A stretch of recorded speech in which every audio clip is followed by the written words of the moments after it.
Hey y'all, welcome to my channel. Today I'm going to be talking about Joker. This one came out in 2019, I believe, and I watched it when it first came out in theaters, but I have not seen it since then. But I remember it being a really good movie, and I am a really big Marvel and DC fan, and Joker is definitely one of my favorite DC villains, so I'm really excited to watch this one again. And I'm not gonna do too much talking, we're just gonna get into this one. So the movie begins with Arthur doing his clown makeup. He's at his job. It's like a place where you can hire a bunch of clowns for different businesses and events. And Arthur, he's listening to the radio. They're talking about how bad Gotham has gotten and how there's like so much crime going on, so much poverty, there's giant rats everywhere, it's just everything's going on. And at the very beginning, you're starting to see Arthur's a little unhinged side. He's sitting there in the mirror doing his makeup, putting it on, and he grabs his face and he basically like pulls his face to try to force a smile, and it's a very interesting scene to watch. I will say that. That was just like an introduction to this character, so I was already intrigued, if I'm being honest. And then the scene jumps to Arthur at this business. He has a sign, he's dancing, he's flipping the sign around. You know, you've seen the people on the street who does that. And people are just walking by him, he's doing his thing, he's not bothering nobody. And these teenage kids, like, I don't know how many of them, but a group of teenage kids, they grab Arthur's sign and Arthur goes chasing after him down the street. He almost gets hit by a car and they're leading him into an alley. And all of a sudden, Arthur, he's running up, these kids stop, he's still running towards him, and this kid out of nowhere whacks him with the sign breaks, and they just start jumping him for no reason, just because they could. And Arthur, he's sitting there in like the position trying to protect himself, and it's very sad to see. Like at the very beginning, we're getting just introduced to this character and already his life is just really, really sad. It's definitely an interesting scene to watch. So the next scene, Arthur, it's like a close-up on his face. He's smoking a cigarette, he's laughing, but you can physically tell that he's sad. And it's actually due to his condition. I don't know what it's called, but it was explained as it's uncontrollable, it's random, and he, like I said, it's uncontrollable, he cannot control it.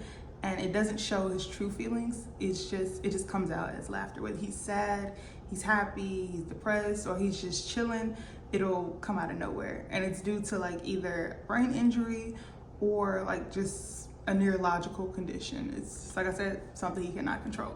So as he was sitting there laughing and being sad at the same time, he's actually at his therapist's office. He's talking to his therapist, and the therapist is asking about a journal that she had him write in to like just discuss his feelings or whatever. And he uses that journal to actually write jokes because he wants to be a stand-up comedian. So the therapist is looking through his journal and she sees this one line specifically, and it says, "I just hope that my life makes more sense. My death makes more sense than my life." And that was a little alarming to the therapist. So she's like, is our sessions not helping? Are you happy? She's a little concerned. And he's like, he prefers it when he was in the hospital, because apparently he was in the hospital before, and their talks and the medication, he's on seven different medications and none of them is helping. He's still really sad, and at this point he feels like he has no direction in life. There's nothing to look forward to. He's very down, and as I saw in the beginning of the movie, his life isn't the best. So after the whole therapy appointment, he's riding the bus home, and there's this lady and her son in front of him, and the son's looking at Arthur. He's just looking at him no type of way. So Arthur, he's trying to make the kid laugh. He does a bunch of funny faces or whatever, and the mom's like, "Can you stop bothering my kid?" Like, she basically yells at him to stop bothering her kid, and he's like, "I'm sorry." And he starts laughing out of nowhere, and she's like, what's funny? And he's like, oh, I can't help it. He has like this card to explain his condition. And she was obviously uncomfortable with what was going on, even though, like I said, it's uncontrollable. He cannot help it. And you just really start to feel more and more like sorry for Arthur at this point, because his life is really sad. Like, he hasn't had any happy moments so far in the movie, and it was really sad to watch. So he's walking back home. He checks the mail, no mail. He gets into the apartment. He starts making his mom a dinner. I guess it was one of those quick dinners, because it was really quick when he made the dinner. And she was like, I guess Thomas Wayne, is not getting her letters. So apparently his mother worked for the Waynes for years, and he's just like, Mr. Wayne's busy. She's like, no, I worked for him for years. He was such a great guy. If he knew how we were living, he would be disgusted. He'd be upset. He's such a great guy. And that's kind of like the end of that conversation. Arthur's not really paying his mom no mind. And this show, the Murray Franklin show, comes on TV. They love to watch that show together. And it's like a comedy show, kind of, with like special guests and everything like that. But Arthur, he starts imagining himself in the audience. Like, he's fully immersed into the show at this point. Like, he can physically see himself in the audience. And Murray makes a joke. Arthur's laughing real loud in the audience, and out of nowhere he yells, I love you, Murray. So Murray, he's like, who said that? He puts the spotlight on him, and they're having a moment, you know, in Arthur's head, obviously. They're having a moment. They're bonding about how they're raised by single parents, by their mothers, and how Arthur is such a good kid, even though he's at least 30 years old by now, but he's such a good kid. And Murray invites him to the stage and talks about how special Arthur is, and how if he had a kid like Arthur, he would give up being famous, the show, everything in a second if he had someone like him. It was a cute little imaginary moment in Arthur's head. It was definitely interesting. So Arthur, he's back at work. He's in his locker trying to get ready for it or whatever. And this guy that he works with, Randall, he heard about what happened, you know, earlier in the movie, the guys that jumped him. And he was sympathizing with Arthur. So he offers him a situation, a pum, you know, to protect himself. He's like, even though they're not allowed to have one because, you know, the business that they're in, he's like, you know, you have to protect yourself. It's getting crazy out there, all that good stuff. So he's being a nice guy at this point. And another guy they work with, he tells them that their boss is looking for him, so he calls him to his office. The boss is upset because the boss, what happened the other day when he got jumped, the owner of the store that he was working with, they didn't care about none of that. They wanted their sign, and they're mad that Arthur left. So the boss is like, I'm gonna have to take out your paycheck if you don't return that sign. And you know, Arthur, he's sitting there, he's taking it because he needs this job. He has a smile on his face. He's trying not to let his anger show. He's not trying to freak out or anything. So he's just taking it. But cut the scene, he left the office.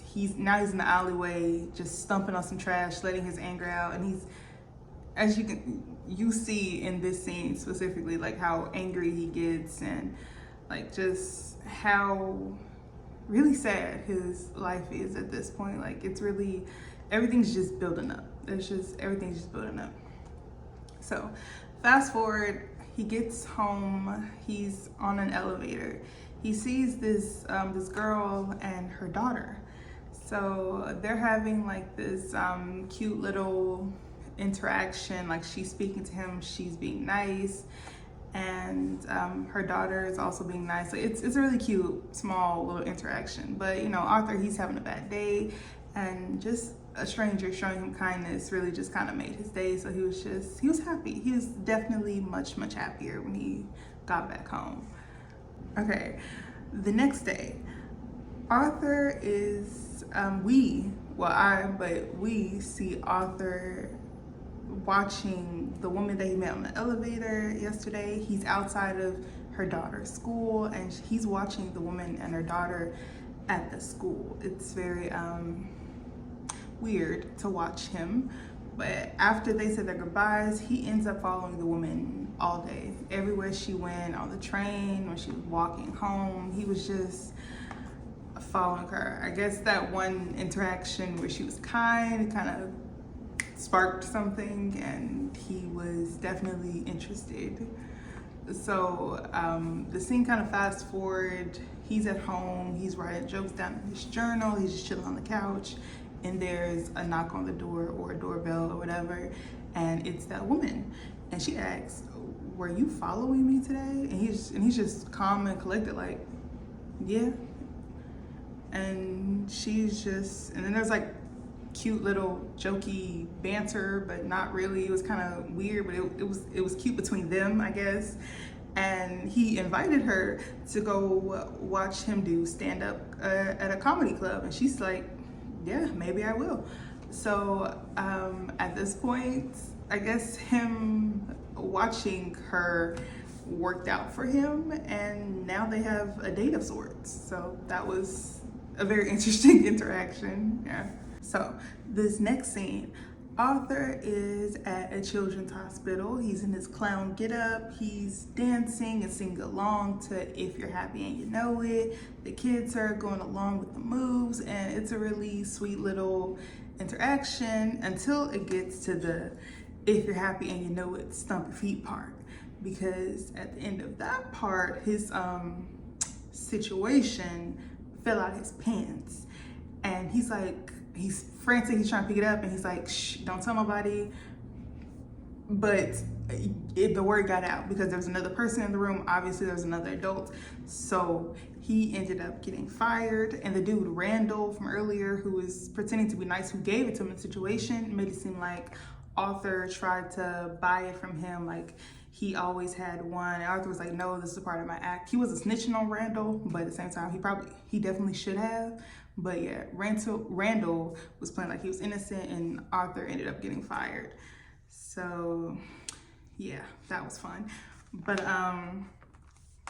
he was on his way home to on a train station, and there was like 3 guys that were drunk. And there was this one girl in her seat minding her business, and Arthur was at the farther down in the car of the train, and it was just them. The guys, like I said, they were drunk, and one of the guys had fries, and he was throwing it at the lady. He was asking her, did she want some? She was politely saying no, minding her business, and he was like, "Don't be mean, don't be rude." So Arthur, with his condition, he was just laughing because it's uncontrollable. He couldn't stop laughing, even though he did not think the situation was funny. He was uncomfortable himself. And the girl, she walks away, and the guys are looking at him like, "Okay, weirdo." And one of the guys starts singing this song about a clown or whatever, and they're just looking at him like, "What's so funny? What's so funny?" And he's trying to explain that he has a condition, but they just knock his stuff out of his hand, and they start going at him. They start jumping him, and Arthur's really down bad. But out of nowhere, he pulls the situation out of his pocket, and he ends up unaliving 2 of the dudes. So one of the dudes, he tries to, but he only gets like one little shot at him. So he runs away. He's at the car. Arthur is basically trying to chase him down, and they're out, and eventually he gets him. And Arthur, he's discombobulated at this point. He ain't never done like this before, so he's running. He's running, trying to get away from the scene, and he ends up in this public restroom. And out of nowhere, this like music starts playing. It's like violins and stuff, and he's just dancing in slow motion in the restroom, like something happened to him. Like experiencing that like started something with him. And this was actually the turning point when it came to Arthur. This transformed his character into like this meek and shy, reserved person, and he started to become way more bold, and like it was just a complete personality shift after this point. After all that happens, Arthur, like I said, he's feeling a little more bold. So when he gets home, he goes to old girl they met on the elevator. They're actually neighbors. She's a little down the hall from him. He knocks on her door, and they do the do, you know? And like I said, he's feeling more bold. He's happy. He's living his best life. He feels like he doesn't need his meds anymore. So he ends up getting rid of all 7 of his medications. And yeah, that was a mistake. But he got rid of them. And also, the dudes that he ended up unaliving, turns out they worked for Thomas Wayne. So Thomas is on the news talking about how they were good kids and this is such a tragedy. I didn't know them personally, but we're like a family, yada, yada, yada. It was just a whole lot of hoopla. Also, I think it was the next day, Arthur, he went to his therapy session. He's talking to his therapist about how she never listens and how he hasn't been happy a day in his life. But at the end of it, none of that really matters anymore because the government is having setbacks. They're pulling funding from several programs, and he's on social welfare or something like that, and his program's getting pulled, so he can no longer receive therapy and he can no longer receive medications. So that's bad. He just threw out all his medications and he can't even get any more at this point, so it's all bad from here. But Arthur's happy. He doesn't care about the medications. He's feeling good for the first time in his life. Yeah, not even in a long time, just the first time in his life. That night, Arthur, he goes to the comedy club that I mentioned earlier. So there's an act on before him. He's working himself up. Eventually they call him out and his condition comes up. He can't stop laughing at first. Even though he's trying to get the jokes out, he can't control himself. It's not going well at first. And also, the girl that he's dating, that he likes, is in the audience, his neighbor. So yeah, it's not going well at first. But eventually, he gets himself together, he gets some jokes out, and it goes well. The girl, the audience, everyone's laughing, everyone's having a good time. And this actually turns into like a longer date, and him and the girl, they end up going out, and he sees this newspaper that says that the clown that did the thing that he did on the train station is a vigilante, and the girl is basically calling him a hero without knowing that he was the one who did it. So Arthur's on top of the world right now. He's feeling good. Everybody's loving what he did. He loves what he did. Nothing can go wrong. So he finally gets back from his date. He's at home and he's talking to his mom. He sends her to bed, and she had written another letter to Thomas Wayne. She had been writing him letters for years, but she written another one that she wanted to send out. But Arthur, he got curious, and he read this letter. So turns out, Arthur is Thomas Wayne's son. Penny, his mother, and Thomas Wayne had an affair 30 years ago, and Arthur is the product of that affair. Now, Arthur, he's freaking out. He's mad because his mother never told him about it. He's mad at Penny, his mother. He's mad at Thomas because Thomas never reached back at her or never said anything to her or tried to help them at all because they're poor at this point. Like, they're living bad, and he's just mad at everybody. The next day, Arthur is reeling. So he decides to go all the way out to Wayne Manor to get some answers. He gets there and Bruce is close to the gate. So Bruce sees Arthur and he basically follows him to the front of the gate. And Arthur, they're not talking at first. Arthur is just putting on an act. He's on like a little magic show or whatever for Bruce. And eventually he gets close enough to kind of grab his face and like do the smile thing. He's like, yeah, that's better. And out of nowhere, this dude, which I think is Alfred, but I'm not 100% sure, shows up out of nowhere, and I'm just gonna call him Alfred. And Alfred's like, get away from him, who are you? And Arthur's like, I'm here to talk to Mr. Wayne, and I'm Penny's son, and I know about him and my mom. Alfred's like, oh, you're Penny's son? So Arthur's like, you know my mom? He's like, yeah. Arthur's like, yeah, Mr. Wayne's my father, yada, yada, yada. And Alfred's like, no, your mom's delusional. You're not Mr. Wayne's son. And Arthur's like, yes, I am. And don't talk about my mother that way. Like, he's getting upset. And Alfred's like laughing at the thought that Arthur could be Mr. Wayne's son. And Arthur, he's close enough, so he grabs him and gets a little violent. But eventually he lets go, he starts running, he books it back home. Now, when he gets home, his mother is being carried by the ambulance because she had passed out and nobody knew what happened. So Arthur, he's getting in the back of the ambulance with his mom to go to the hospital. Turns out the police came to their house to question Arthur about what happened on the train station with those people. And he wasn't there, obviously, so they ended up talking to his mom, and his mom ended up having a stroke. So Arthur is mad at the fact that they talked to his mom and they ended up making her have to go to the hospital. But yeah, that's neither here nor there. That's just what ended up happening, and now the police is connecting Arthur to what had ended up happening to what he actually did, but they have no proof, so they cannot like hold him or anything. They were just having a conversation. Now, Arthur, he's past the police, he's back in the room. The girl from the building is there, his neighbor that he's seeing. She's comforting him, and eventually she steps away to get some coffee.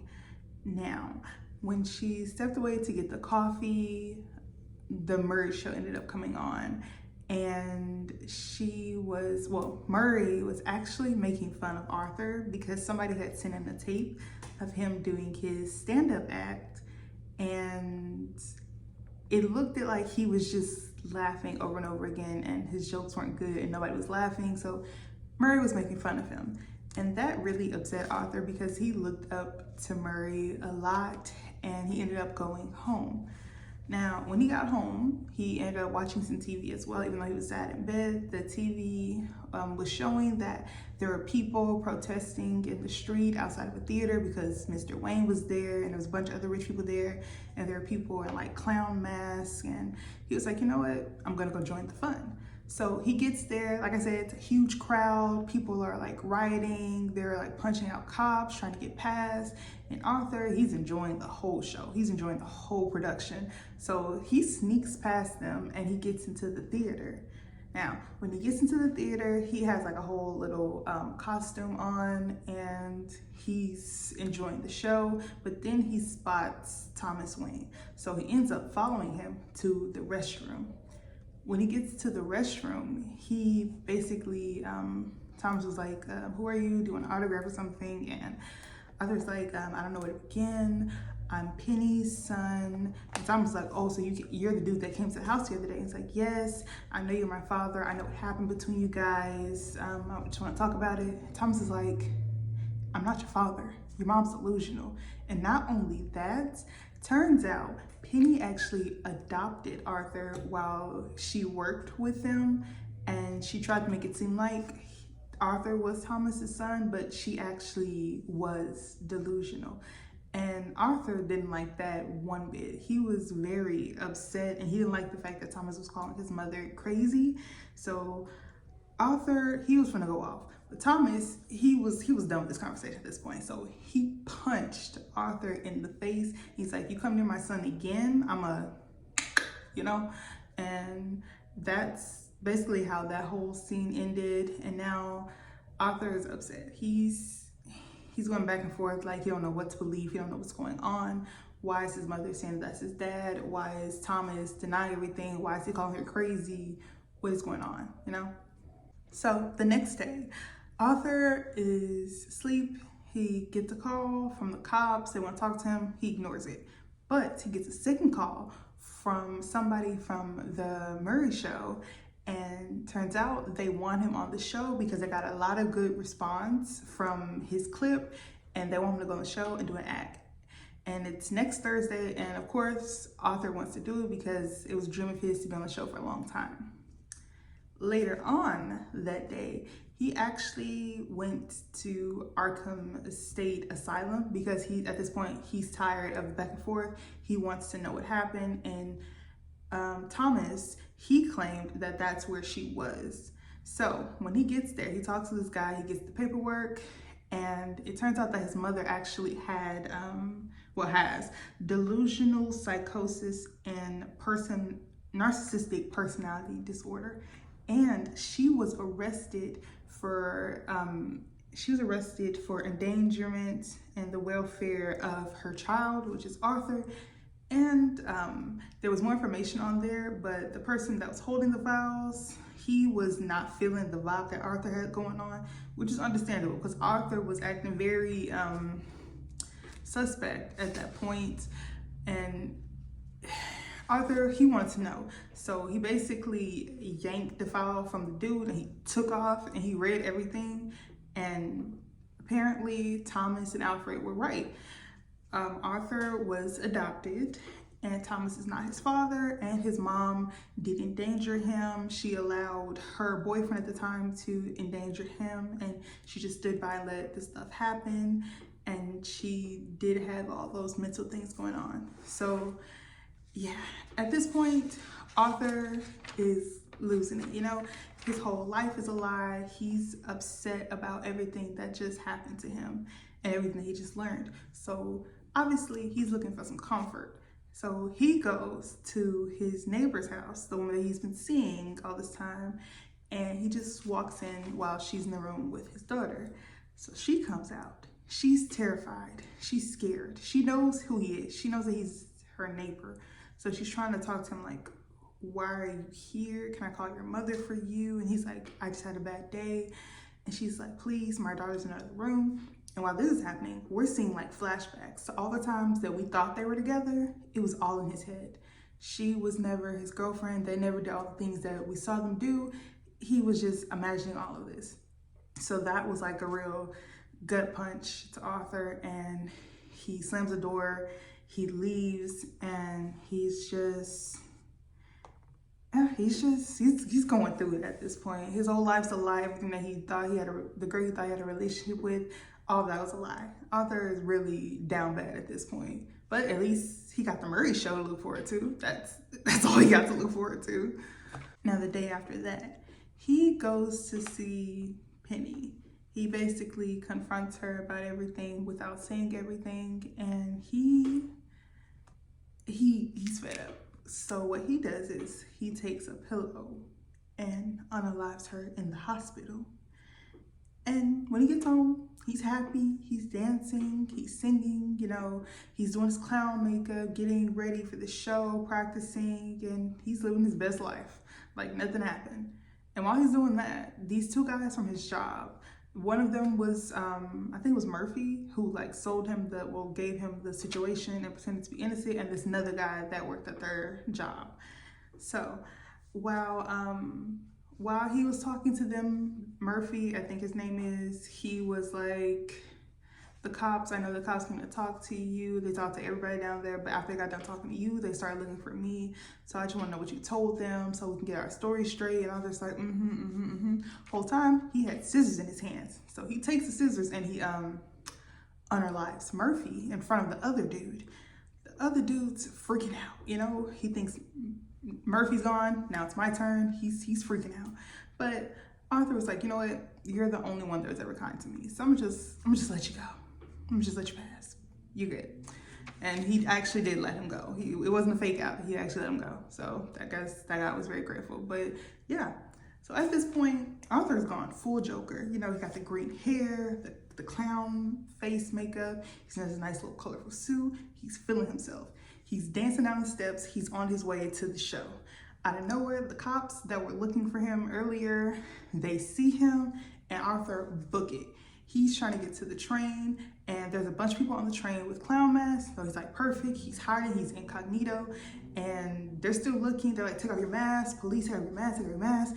And out of nowhere, one of the cops accidentally, one of the people with the mask on, because they were grabbing for his situation. So actually, before that happens, Arthur starts a fight with one of them, and then the whole train cart started to fight, and the cops are like, move it, I'm trying to get through, move it, stop fighting. And that's when he accidentally did the whole thing with the situation. So at this point, the train cart's going crazy. Arthur, he's enjoying the chaos. He got a mask on, he's chilling, he's enjoying what's going on. And they eventually get off, but the cops, they can't get to Arthur. They're trying to survive. Everybody's jumping on them, getting them down. So Arthur, he makes his way to the show. He's enjoying his day, he's dancing, he's happy. And Eventually, he gets called onto the stage. He makes an entrance. You know, he's doing his little thing. And eventually, it gets to a point where Murray's like, do you want to tell a joke? You know, Murray's slick making fun of him, like picking at him a little bit throughout the show. But Arthur, he's just chilling. He's cool, calm, and collected. But eventually, Murray's like, do you want to take a joke? I mean, you want to say a joke? And Arthur, he does a knock-knock joke, and it wasn't, I'll admit, it was not funny. It was very dark, and the audience wasn't feeling it. Murray wasn't feeling it. And eventually, it got to the point where Arthur confessed what he did on the train station in the beginning to those three rich boys that started this whole movement or whatever. And Murray's like, did you mean to even start a movement or whatever? He said, look at me. Do I look like that type of person that wants to start a movement? And, you know, it just became this whole back and forth situation. And Arthur was like really just spilling his heart out about how he felt about the system and rich people versus poor people and all that, everything that was going on, everything that he was feeling inside, he got it out.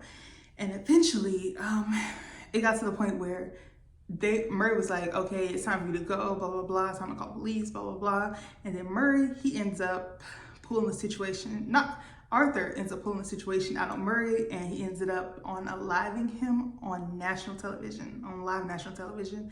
Everybody's freaking out, screaming, running away. And Arthur, he's just chilling. He's chilling on the stage. He does a little dance. He gets in front of the camera. He was about to say the catchphrase of the show, "That's life." But at the life part, they cut it off. So it came out like, "That's beep," you know? And then eventually the cops ended up showing up. So they got Arthur, the Joker. He's in the police car. He's in the back seat. The police sirens are out. Everybody on the street, they're crazy. They're breaking stuff. There's fire everywhere. There's chaos. People in masks. Everything's going crazy in Gotham right now. Everything's going down because of what Arthur just did and what he did before. And out of nowhere, this ambulance truck smashes into the police car that Arthur's in. And what ended up happening is it was one of the people, one of his followers, they had the mask on. So they took him out and they laid him on the surface to like kind of wake him up or whatever. While this is going on, Thomas Wayne, his wife, and Bruce is leaving the theater. They're trying to get somewhere safe, but they're out. They end up in an alleyway, and one of the dudes with the mask on, they followed them. And then they ended up saying something, but they had a situation, and they ended up unaliving Thomas Wayne and his wife, and Bruce witnessed the whole thing like in the traditional Batman origin story. It was just like that. And after that happened, it went back to Joker. He's waking up to this crowd of people cheering and applauding him. And he's just sitting there taking in all the admiration. He's happy. He's feeling like the man, and he's dancing, and everything's just going well. Everything's just up Joker right now. He's happy. And the whole thing is just really crazy to watch. I literally was so entertained with this whole thing, that everything was going on. It was so much going on at once. It was just continuing craziness and chaos. After this, the screen goes black and we hear Arthur laughing. And what we see next is Arthur smoking a cigarette in front of a therapist in Arkham Asylum. So at this point, we're left wondering, was this like in his head? Was this whole thing a figment of his imagination, like the girl in his relationship? Or did this happen and this was like post the whole scene where he did everything he did and he just ended up in the asylum? I personally believe that it was all in his head because that kind of makes the most sense, but it really could be either way, and I don't think there's a definite answer. At least I don't know if there's a definite answer. But what ended up happening is he ended up leaving the room, and there were like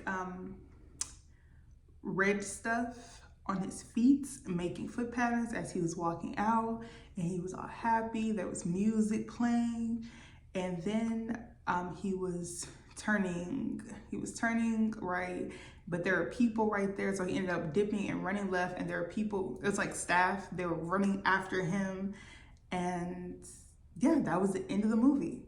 So yeah, that was the movie. So usually at this point, I talk about the main characters. And really, there was only one main character, Arthur. And let me just say, that character was so complex and it was so much going on with him. Like, I was so captivated by the story, everything that was going on. I was never bored. And that's very hard for me to say with most movies, that there's never a section of the movie where I'm not bored. I mean, that I'm not bored. But this movie, every single moment of this movie, I was in it. I was paying attention. I was really into it. Like, I don't even know why I haven't watched it again until this point. Because like I said, I watched it for the first time in theaters when it first came out and have not watched it since. But this movie definitely has rewatchability. Like, it's such a good movie. Definitely, you're gonna have to like wait a second to watch it. But even if you don't, like, you could watch it with somebody else that hasn't seen it before, like right after, or you could just rewatch it by yourself. It's that good of a movie. So I would highly recommend Joker. The actor did his thing. I will definitely say that. He played his part. I heard that he was committed. Like, all that weight that he lost in the movie, he did it in real life just to prepare for this movie. And it was chef's kiss. Loved it. And I feel like, I don't know if this movie is like an official Joker story or not. They claim this story. I think they haven't, but if they do, I would have to say this is like my second favorite Joker, only behind Heath Ledger. That is my favorite Joker. But yeah, this one definitely is one of those really good movies. And like I said, Joker is like my favorite DC villain. So this was definitely a really fun movie to watch. I absolutely enjoyed it. And like I said, 10 out of 10 would definitely recommend, especially if you're a DC, Marvel, even just a DC fan. Even if you're just a Marvel fan, I would still recommend this movie. That's how good it is. So yeah, that's all for this one. I hope you guys enjoyed Joker. If you did, please leave a like, leave a comment, and if you like what I'm doing here, I will be doing more stuff like this, movies, and eventually get to TV shows. So if you want to watch me talk about your favorite ones or some new ones to put you on to before you watch them, subscribe, click the notification bell and all that good stuff, and I will see you guys on the next one.